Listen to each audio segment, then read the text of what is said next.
2017 하계 세계 대학 경기 대회 개최지가 내일 밤 공식 발표됩니다.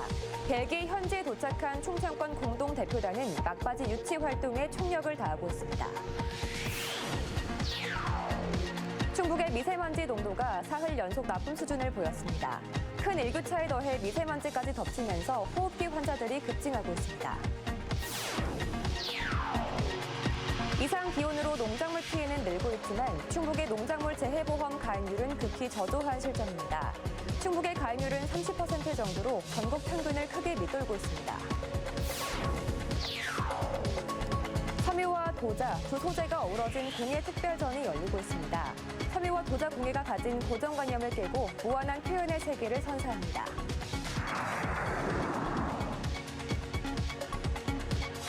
여러분 안녕하십니까. CJB 8시 뉴스 시작합니다. 2027 하계 세계대학 경기대회 유치를 위해 충청권과 미국 노스캐롤라이나주가 열띤 경합을 벌이는 가운데 내일 밤 개최지가 공식 발표됩니다. 벨기에 현지에 도착한 충청권 공동대표단은 한 표라도 더 끌어오기 위해 막바지 총력전을 펼치고 있습니다. 안정원 기자가 보도합니다. 2027년 하계 세계대학 경기대회 개최지 결정을 위한 국제대학 스포츠연맹 총회가 하루 앞으로 다가왔습니다. 총회가 열리는 벨기에 브리셀에 도착한 충청권 4개 시도 공동대표단은 충청권 대회 유치의 당위성과 인프라 등을 집중 소개하며 막바지 유치 활동을 벌이고 있습니다. 충청권 4개 시도는 미국 노스캐롤라이나주와 경합하고 있습니다. 현재 개최 확률은 50대 50으로 예측 불가한 상황이지만 충청권이 제시한 새로운 비전과 중앙정부와의 긴밀한 협력 등이 높은 평가를 받는다면 승산이 있다는 분석입니다. Sustainability, IT technology, new ways of delivering sport facilities, sport competitions, including also health aspects. This is a very strong point. 내일 열리는 국제대학 스포츠연맹 총회는 개최 도시 2곳이 최종 프레젠테이션을 펼친 뒤 연맹의 내부 토론을 거쳐 투표가 진행될 예정입니다. 투표권을 가진 22명의 집행위원들로부터 과반인 12표를 획득해야 하는 이번 총회에서 과연 어떤 결과가 도출될지 관심이 모아지고 있습니다. 충청권 유치에 성공할 경우 충북의 스포츠 인프라 확충과 충청권 연계 발전에 중요한 계기가 될 것으로 기대됩니다. 대규모 국제 경기를 한 번도 개최한 적 없는 충북으로선 도민의 자긍심을 높이고 지역 홍보 효과도 누릴 수 있어 그동안 대회 유치를 위해 공을 들여왔습니다. 2027 하계 세계대학 경기대회 공식 개최 도시는 우리 시각으로 내일 밤 8시 30분경 발표할 예정입니다. CJB 안정원입니다. 충청북도가 네덜란드 첨단 농업 전문 컨설팅 기업 델피와 기술 교류와 선진 스마트 농업 전문 인력 양성을 위한 업무 협약을 체결했습니다. 김영환 지사를 비롯한 충북 대표단은 내일 벨기에 브뤼셀에서 열리는 국제대학 스포츠연맹 총회 참석에 앞서 네덜란드를 방문 중으로 이번 협약에 따라 청년 농업인의 해외 연수를 추진하게 됐습니다. 충북의 미세먼지 농도가 사흘 연속 나쁨 수준을 나타내며 뿌연 하늘이 이어졌습니다. 호흡기 질환자들도 급증하고 있는 가운데 이번 주말 비 소식이 예고되며 미세먼지도 씻겨나갈 것으로 예상됩니다. 이태영 기자입니다. 충북의 초미세먼지 농도는 지난 9일 48 마이크로그램을 기록하며 11월 들어 첫 나쁨을 나타냈고 62 마이크로그램을 기록한 어제는 충북 중부 권역에 지난 3월 이후 처음으로 초미세먼지주의보가 발령되기도 했습니다. 주의보는 오늘 오후 2시를 기해 해제됐지만 오늘도 오전 10시 음성군의 초미세먼지 농도가 124 마이크로그램을 기록하는 등 충북은 뿌연 하늘이 계속됐습니다. 큰 일교차에 더해 미세먼지까지 덮치면서 병원은 호흡기 질환자들로 북적이고 있습니다. 미세먼지는 호흡기 질환뿐 아니라 심혈관 질환 등 다양한 질병으로 연결될 수 있는 만큼 다시 한번 마스크 착용이 요구되고 있습니다. 미세먼지가 늘어나면 당연히 호흡기에 영향이 있을 수밖에 없고 미세먼지가 늘어나고 있는 상황이기 때문에 지금은 마스크를 좀 많이 착용을 하시는 게 좋을 것 같습니다. 올겨울 대기질에 대해 다행히 코로나 이전처럼 크게 악화되지는 않을 것으로 환경당국은 예측하고 있습니다. 지난 5년간 충북 지역의 겨울철 초미세먼지 농도를 살펴보면 미세먼지 계절관리제가 시행된 이후 확연히 감소된 농도를 보이고 있습니다. 지속적인 노력으로 미세먼지 농도가 매년 개선되었습니다. 올해 코로나19 이후 경제 활동이 예전 수준으로 이제 회복되었지만 19년도에 비해서는 30% 이상 농도가 개선되었습니다. 이번 주말 비 소식과 함께 미세먼지 농도는 낮아지겠지만 여름철보다는 농도가 높은 날이 많아 건강관리에 주의가 필요합니다. CJB 이태현입니다. 해마다 이상 기온으로 인한 농작물 피해가 늘고 있습니다. 대부분의 농가들은 모든 피해를 고스란히 떠안고 있는데요. 이에 대비해 농작물 재해보험 가입을 독려하고 있지만 충북의 가입률은 극히 저조한 실정입니다. 장원석 기자입니다. 지난해 여름 갑자기 쏟아진 폭우와 우박으로 인해 복숭아 열매가 우수수 떨어졌습니다. 부러진 나무를 다시 심더라도 수확까지 4년은 기다려야 하는 처지입니다. 농민으로서는 막대한 손해고요. 4년 동안 소득 자체가 없으니까 우리가 여름이면 이걸로 생산을 해서 3, 4천을 벌어서 이렇게 생활을 했던 건데 지금 생활이 막막하죠. 전국적으로 복숭아와 포도 등 9개 과수의 농작물 재해보험 가입률은 11%에 불과합니다. 10개 과수 농가 중 9개 농가는 자연재해를 입어도 보상을 받을 길이 없는 겁니다. 충북 전체 농작물 보험 재해 가입률도 전국 평균을 크게 밑돌고 있습니다. 지난 8월 말까지 충북 지역의 가입률은 30% 수준으로 전국 평균보다 10%포인트 이상 낮고 인근 전라남도의 절반 수준입니다. 청주의 한 옥수수 재배 농민은 멧돼지 피해로 한 해 농사를 망쳤지만 농작물 재해 보험으로 재기의 발판을 마련했습니다. 보험금으로 몇만 원을 내고 30배에 가까운 피해 보상금을 수령했기 때문입니다. 올해 또 돼지가 읽은 거예요. 그래서 보험 혜택을 또 올해 받아가지고 너무 감사하죠. 보험은 잘 들었다 생각을 해요, 제가. 정부와 지자체 등이 보험료의 90%를 지원해 농가 부담은 평균 10% 안팎입니다. 농작물에 따라 연정 판매 기간이 상이하니 인근 농협을 통해 판매 일정을 확인하셔서 안정적인 농업 경영을 위해 농작물 재해보험에 꼭 가입해 주시기 바랍니다. 충북농협은 이달부터 복숭아와 포도 등 과수를 시작으로 내년 농작물 재해보험 판매를 시작한다고 밝혔습니다. CJB 장원석입니다. 섬유와 도자, 잘 어울리지 않을 것 같은 두 소재를 중심으로 한 공예 특별전이 열립니다. 한국 섬유공예 거장 장현순과 중국 도자공예 거장 류단화가 함께 선보이는 공예 특별전을 진기훈 기자가 소개합니다. 종이가 재로 변하는 순간의 아름다움을 하늘하늘한 재의 모습부터 꽃, 덩어리까지 다양한 모습으로 표현합니다. 쉽게 찢어지고 부서지는 종이와 재를 단단하고 정교한 성질의 도자로 표현해 정교하고 단단하다는 도자에 대한 고정관념을 깹니다. 多种特性特别多，但是我在做作品的时候会选起陶瓷的一种易碎和它的坚硬等特质来表达我现在的这组作品。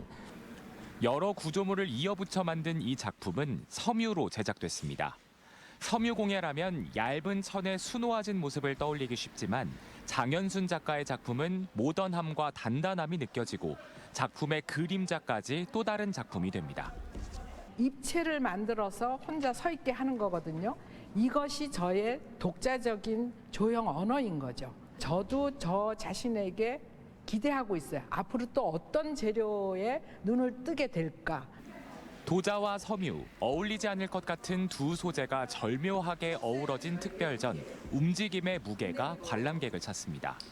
한국 섬유공예의 거장 장현순과 세계 최대 유업 도시인 중국 징더전에서 활동하는 도자 작가 류단화가 만나 섬유와 도자 공예가 가진 고정관념을 깨고 무한한 표현의 세계를 선사합니다.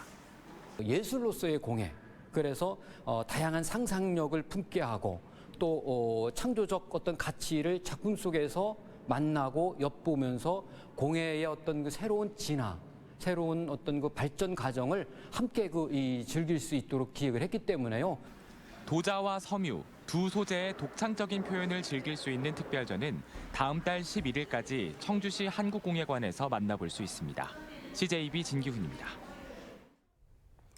충청북도가 내년도 예산안 6조 6,576억 원을 편성해 의회에 제출했습니다. 내년 예산 규모는 올해 본 예산보다 8.1%, 5천억 원 가까이 증가한 규모로 민선 8기 공약 사업과 도정 5대 방침에 중점을 두고 편성됐습니다. 주요 세부 사업은 출산 육아수당 98억 원, 어르신 감사효도비 25억 원, 농업인 공익수당 223억 원, 의료비 후불제 9억 원 등입니다. 전국 17개 시도와 중앙정부의 지역발전 정책들을 한눈에 볼 수 있는 전시회가 부산에서 열리고 있습니다. 이번 전시회를 통해 균형발전과 지방자치라는 두 개의 목표를 향해 함께 나아가는 기회를 만들고 있는데요. 김동환 기자가 보도합니다. 스마트 기술 기반의 15분 생활권과 탄소 중립을 강조한 15분 도시 추진은 부산시가 추진 중인 핵심 시책입니다. 도심 항공교통망 구축을 핵심 과제로 삼은 제주도는 신재생 에너지를 활용한 드론 택시 정책에 힘을 쏟고 있습니다. 제주는 도심 항공교통을 2025년까지 추진하고자 하고 있으며 이러한 차원에서 전시관을 운영을 하고 있습니다. 전국의 지자체들은 지역별 특색과 균형발전 의지를 담은 정책들을 추진 중입니다. 이 같은 정책 내용들이 한자리에 모여 소개되고 있습니다. 새로운 지방시대를 열 혁신 거점으로서의 의미를 알리는 아주 좋은 계기라고 생각을 하고요. 또 이런 지방의 혁신을 촉진하는 엑스포로서 이번 엑스포가 의미가 있을 것 같습니다. 전국 17개 시도가 참여하는 이번 행사는 그동안 따로 열리던 균형발전 박람회와 지방자치 박람회를 통합해 마련됐습니다. 본격적인 지방시대의 출범을 알리는 자리이기도 합니다. 윤석열 정부가 표방하는 지방시대를 강력하게 추진하기 위한 상징적 행사로 이번 행사를 가지게 되었습니다. 지방시대의 비전과 전략을 제시하는 컨퍼런스와 특별 강연도 이어졌습니다. 국가와 국가가 경쟁하는 시대라기보다는 오히려 지역과 지역이 경쟁을 하는 시대입니다. 이번 전시회에는 각 지역의 우수 기업과 해외 기업들이 참여하는 취업 박람회도 함께 열려 성황을 이뤘습니다. 이번 행사는 정책관과 시도관, 특별관 등 온 오프라인으로 동시에 진행됩니다. 또 정부 주요 인사와 17개 시도 단체장들도 지방시대 개막을 위한 기념식에 모두 참석할 예정이어서 더욱 뜻깊은 자리가 될 전망입니다. 민방공동취재단 김동환입니다.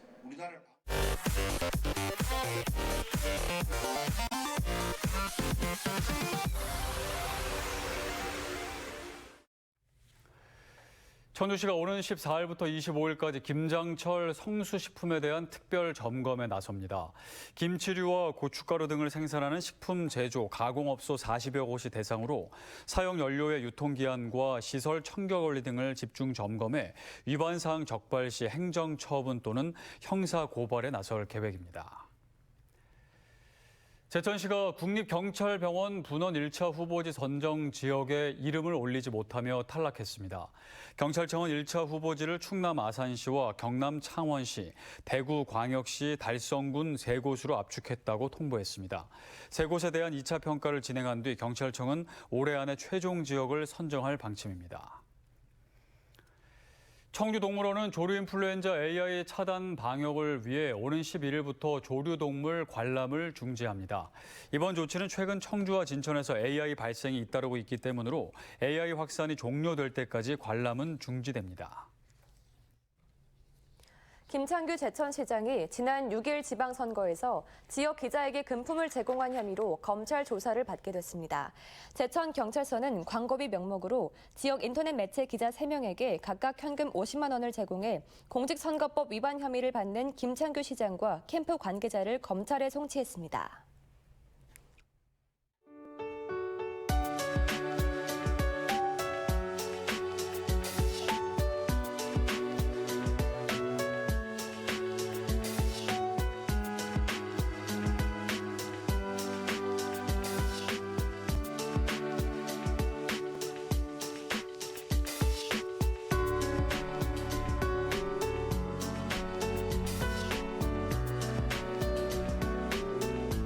네, 내일 밤 2027 하계 세계대학 경기대회 개최지가 발표됩니다. 유치가 확정되면 경제적 효과뿐만 아니라 충청권 4개 시도가 앞으로 긴밀히 협력하며 여러 분야에서 동반 성장할 수 있는 계기가 마련된다는 의미가 있는데요.